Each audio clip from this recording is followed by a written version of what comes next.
Hello guys. तो आज हम एक नया चैप्टर शुरू करते हैं, स्ट्रक्चरल ऑर्गेनाइजेशन इन एनिमल्स। ठीक है, ये चैप्टर बहुत इम्पोर्टेंट है, सो प्लीज़ ध्यान से पढ़ना, इसको ध्यान से समझना। ठीक है, समझोगे तो बिल्कुल इजी है, कोई बड़ी बात नहीं है। तो चलो हम स्टार्ट करते हैं अपना chapter. In the preceding chapters you came across a large variety of organisms, both unicellular and multicellular of animal kingdom.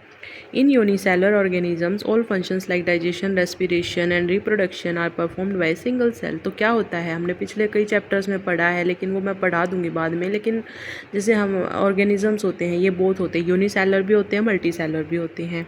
ठीक है, लेकिन जो यूनिसेलुलर ऑर्गेनिजम्स होते हैं, ये क्या होता है, इनमें जो भी हमारे फंक्शंस होते हैं, जैसे डाइजेशन का, रेस्पिरेशन का, सर्कुलेशन का, ये एक ही सेल परफॉर्म करती है। एक ही सेल इतने सारे काम करती है। ठीक है, और complex body of multicellular animals the same basic functions are carried out by different group of cells in well organised manner. और अगर मल्टीसेलुलर की बात करें, जैसे ह्यूमन बॉडी होती है, ह्यूमन बॉडी में हम मल्टीसेलुलर होते हैं, तो हमारे अंदर हर एक काम, हर एक डाइजेस्टिव सिस्टम है, जैसे वो अपना बस डाइजेशन का काम करता है, ऐसे बहुत से सिस्टम्स हमारे अंदर होते हैं जो कि अपने अपने काम को डिवाइड करके रखते हैं, उन पे ज़्यादा लोड नहीं पड़ता, अच्छे से वर्क करते हैं। तो हम बिल्कुल वेल डिफाइंड होते हैं, वेल ऑर्गेनाइज्ड मैनर में ये अपने डिफरेंट ग्रुप्स जो होते हैं सेल्स के, ये परफॉर्म करते हैं अपने अपने अलग अलग फंक्शंस। यानी कि डाइजेशन के लिए अलग डाइजेस्टिव सिस्टम है, सर्कुलेशन के लिए सर्कुलेटरी सिस्टम है। ठीक है, the body of a simple organism like hydra is made of different type of cells and the number of cells in each type can be in thousands. The human body is composed of billions of cells to perform various function. तो हमारी जो human body है compose होती है बहुत सारी sales से, जो कि बहुत अलग अलग फंक्शंस को परफॉर्म करते हैं। तो चलो देखते हैं कि कैसे ये सेल्स हमारी बॉडी में काम करती हैं एक साथ मिलके। तो इन multicellular animals a group of cells along with the intercellular substances perform a specific function. Such organization is called tissue. तो क्या होता है, ग्रुप ऑफ सेल्स होती है। ठीक है, एक ग्रुप ऑफ सिमिलर सेल्स होती हैं, एक जैसी सेल्स होती हैं, बट उनके ग्रुप होते हैं अलोंग विद इंटरसेलर सब्सटेंसेस। उनके बीच में क्या होता है, इंटरसेलर सब्सटेंस प्रेजेंट होता है, परफॉर्म करते एक स्पेसिफिक फंक्शन को। ऐसे ऑर्गेनाइजेशन को बोलते हैं टिश्यू।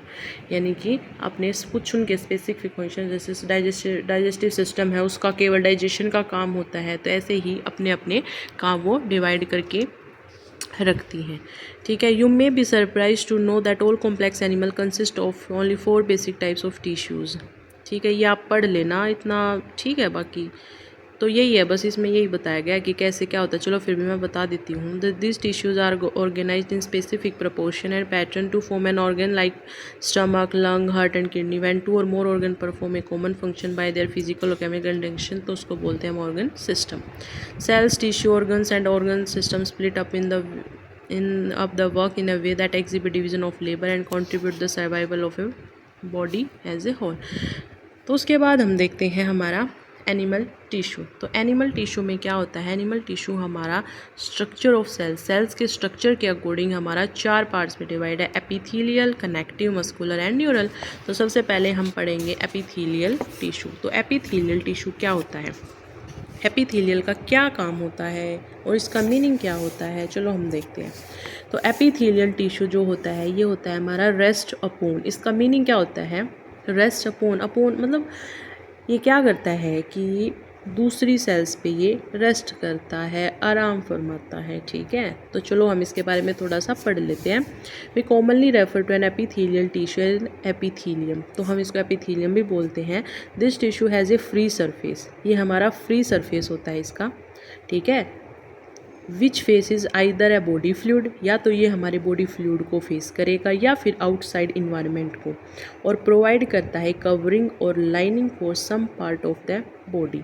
और हमारी बॉडी में लाइनिंग और कुछ पार्ट्स में लाइनिंग और कवरिंग का भी ये काम करता है। The cells are compactly packed with little intercellular matrix, और जो सेल्स होती हैं ये हमारी बिल्कुल कॉम्पैक्टली पैक्ड होती हैं और इनमें बहुत हल्का सा इंटरसेलर मैट्रिक्स प्रेजेंट होता है। ठीक है, अब आप पूछेंगे कि लाइनिंग और कवरिंग में क्या डिफरेंस होता है।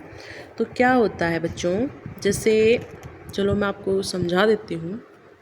जैसे मान लो ये हमारी एलिमेंट्री कैनाल है, ठीक है। और अगर ये आउटसाइडर ऐसे हमारे एपिथेलियम प्रेजेंट होता है एलिमेंट्री कैनाल के आउटसाइड, तो इसका जो फेस है ये क्या, हाँ है, ये हमारी बॉडी की तरफ, बॉडी फ्लूइड की तरफ फेस है ना इसका, तो ये तो हमारी कवरिंग का काम करता है। और अगर यही हमारा इनसाइड द एलिमेंट्री कैनाल हमारा एपिथेलियम प्रेजेंट होता है, तब ये हमारा लाइनिंग का काम करता है। तो इसका फेस कहाँ है, आउटसाइड, हमारी बॉडी फ्लूइड की तरफ है। तो ये है लाइनिंग और कवरिंग में इसका मेनली डिफरेंस। तो ये हमारा दो टाइप का होता है, सिंपल एपिथेलियम और कंपाउंड एपिथेलियम।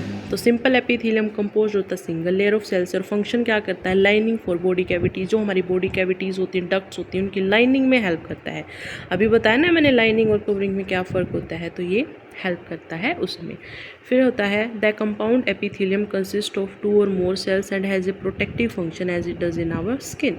और जो हमारा कंपाउंड एपिथेलियम होता है ये कंसिस्ट करता है 2 या 2 से ज़्यादा सेल्स, लेयर होती हैं इसमें, और एक प्रोटेक्टिव फंक्शन का काम करती है जैसे कि हमारी skin. On the basis of structural modification of cell, simple epithelium further divided into 3 types, squamous, cuboidal, columnar. तो जो हमारा सिंपल एपिथेलियम है ये हमारा डिवाइड होता है कितने में, 3 में, स्क्वैमस, क्यूबॉइडल, कॉलमनार। तो सबसे पहले हम देखते हैं इनके स्ट्रक्चर। ये हमारा फ्लैटेंड है, ठीक है। तो अभी देखते हैं हम इसके बारे में हम। तो जो इसके टाइप्स हैं ये मैं नेक्स्ट वीडियो में डाल दूँगी। आप पहले इतना कवर करो, एपिथेलियल क्या होता है, लाइनिंग कवरिंग में क्या डिफरेंस होता है, इसके कितने पार्ट्स होते हैं, टिश्यू क्या होता है, ठीक है। नेक्स्ट वीडियो में मैं इसको ज़रूर से डालूँगी। Thank you.